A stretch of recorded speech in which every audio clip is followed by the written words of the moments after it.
curious if the concept of performance pay, or really ensuring that results-based budgeting carries over to our public sector compensation, was going to be a point of discussion and something that working group would entertain.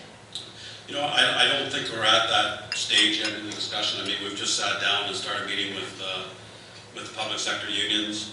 You know, our premier sat down, and I think it was 2 weeks ago we sat down, Minister McIver and Minister Mandel, and you know, I think it was the nurses union president. It was the first time that she ever been in a room with all the public sector unions with the premier.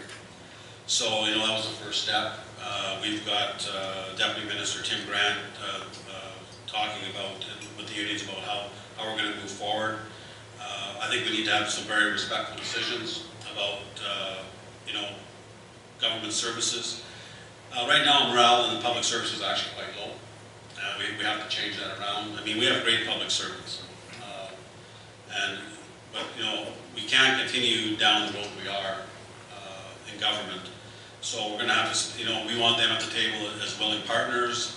We want people that are actually doing the services to come up with ideas on how they can see us reducing costs, becoming more productive, and becoming more efficient. Those are words that you know, industry and business uses every day, but those are words that we don't use in government every day. You know, cost, efficiencies, and productivity.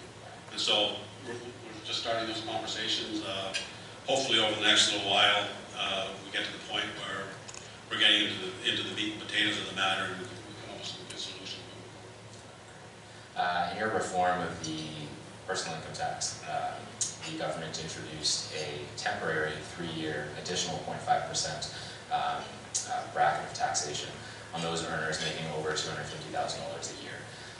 Certainly, once things make their way into the tax code, it's very difficult to legislate them out. I'm just curious if you could provide the business community any assurance that that additional 0.5% will indeed be retired in 3 years. Well, it's a temporary measure.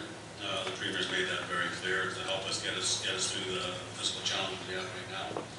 His intention is that we will take it off in 3 years, and all I can say to people right now that that's our intention. Well, thank you very much, Minister. I really appreciate you entertaining some questions. Okay. Ladies and gentlemen.